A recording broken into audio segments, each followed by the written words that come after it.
Hi everyone, today we'll be talking about the national symbols of India and how they came into being after independence and what history they had pre-independence. So before we jump right into it, if you look at the slide that's in front of you, you will see a bunch of things that we associate with India. For example, the flag, the lotus, the bird, the peacock obviously, elephant not being a national symbol, but these are things associated with India and what being an Indian means. Let's jump right into it. So before we actually start discussing about what national symbols we have and how they came into being, why do we need national symbols?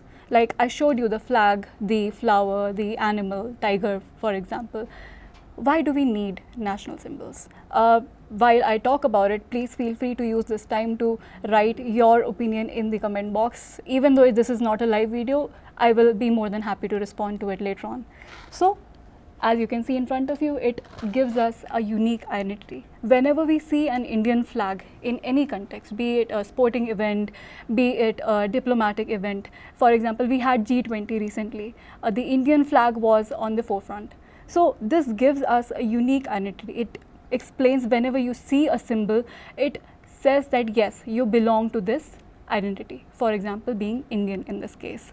It also carries a symbol, it's a symbol, it's obviously carries certain history behind it, it carries a sort of culture behind it, a meaning behind it. For example, we'll be discussing the meaning behind our key symbols, but for example in the flag, the colors represent something, the charkha represents something. So it is a hugely symbolic thing which carries with it a heavy meaning, which means something to Indians as a collective. Then it also instills a sense of pride. We have all grown up watching the Republic Day parade. We have grown up celebrating Independence Day. Whenever the national anthem is playing or whenever we see the flag being hoisted or the people saluting to the national anthem being played during the parade, it gives us a sense of belonging. It makes us feel special. It makes us feel that we have a certain sort of pride for this country. It makes us feel that yes, indeed, we are all Indians and we belong with each other. It makes us forget for even a moment that there are certain divisions that lay as a barrier to our unity. Strong emotions of patriotism is something that I have written for this exact reason. It is also a visual representation of a country's identity. If you do not have a means of telling what a country means, what your country is, the easiest thing for any foreigner who does not belong to this country to describe India with would probably use terms like the flag, they might say Taj Mahal, they might say tigers, stuff like that. That is what symbols mean. They give you an identity. It is obviously also important for international relations because that is how we identify other countries. First off, we'll be discussing the national flag. So the national flag, I hope you are all familiar with now. It's comprised of three colors. It's a tricolor of saffron, white and green in equal proportion. The first saffron as shown here, white right here, and green with a blue charkha, a navy blue wheel known as Ashok Chakra in the middle. It has 24 spokes and it basically represents dharma. Here I want you to understand what dharma means. Dharma is not a religion. It is a sense of duty. It means that you have a certain identity and having that identity means that you belong to it, that you have a duty towards it. Dharma is constantly evolving, it's always changing depending on the needs of the society. So much like the nature of dharma, the wheel is also something that represents movement and change, the cycle of life. Saffron symbolizes the strength and courage of the country. The white middle band indicates peace and truth. White is often associated with things that are pure, that are peaceful. Even in the international logos like the United Nations, we often see that there is a blue background and the logo itself is of a white color, or even doves, white doves are often shown as a symbol of peace. Very similar to that, for the Indian flag, we have a white color. Then for green, it represents our land. As you know, India is a primarily agricultural country. For us, land means a lot. A lot of debate has been happening around land from pre-independence era, be it abolition of zamindari, be it better agricultural support, even the recent farmer protests. Land has been a centerpiece of the Indian economy and Indian society. So, this color represents the auspiciousness and the fertility and the growth which our very land symbolizes. This flag that we have just seen, the tricolor, the one with the navy blue charkha in between, is the recent version of it. This is what we have since our independence, with minor modifications. For example, a ratio of its length being 3:2, this length being 3 units and this one being 2 units. But it is not our first flag. I know India hasn't existed as such since before independence, but that identity has always existed, even though it might have been fragmented at certain points. So how can we unite this identity? How can we bring these people together? There have been multiple attempts at making this flag to give something to people who want to stand under the flag. So the first one was introduced in 1906. It was hoisted in the Parsi Bagan Square, which is Green Park currently in Calcutta. This is the flag that I am talking about, the second one. As you can see, this is also a tricolor, which with the words Vande Mataram written in between. Vande Mataram, for instance, Vande Mataram also happens to be our national song, which we will come back to very shortly. So this was our flag of Indian independence in the 1906. It had certain symbols that represented a lot of hopes and aspirations of the people of that time.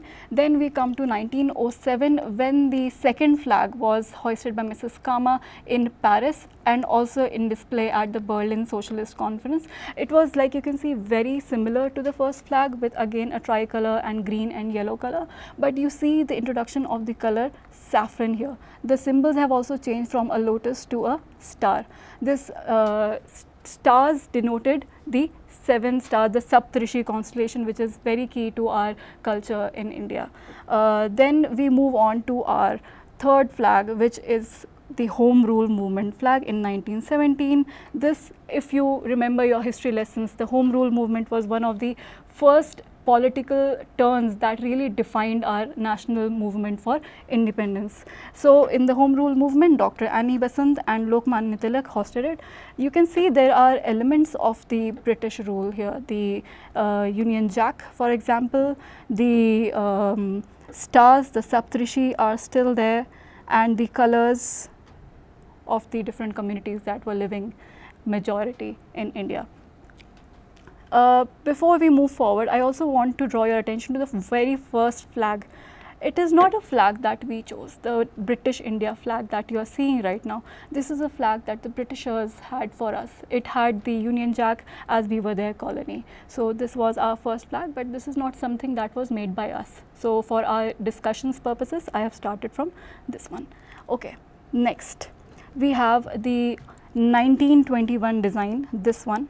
It has 3 colors here and the Gandhiji's charkha. The 2 colors, the person who introduced this flag, the 2 colors for him represented the 2 main cultures of India, which were Hindus and Muslims. Gandhiji, however, suggested the addition of the white strip to represent the remaining communities, along with the spinning wheel to symbolize the progress of the nation. This flag was presented in 1921, where a youth from Andhra Pradesh carried it to Gandhiji. Then in 1931, we have a flag that looks very similar to our current flag. This is, we can say, the prototype of our current flag. We have the same 3 colors that we have now, along with the charkha. However, the charkha has now been changed from Gandhiji's charkha to Ashok emblem that represents dharma, right? So this 1931 flag was what our Indian National Congress suggested as our national flag. However, they also clearly stated that this flag had no social significance as such. However, it still played a key role in the evolution of a current flag. Moving forward, we also see that this flag was formally adopted by the Indian Constituent Assembly on July 22nd, 1947. It was done through a resolution which was in its wordings quite mechanical, only describing the colors and the length and the technical descriptions. However, what followed were a bunch of emotional speeches talking about its symbolism and its importance that will be coming forward that we will be coming to very shortly.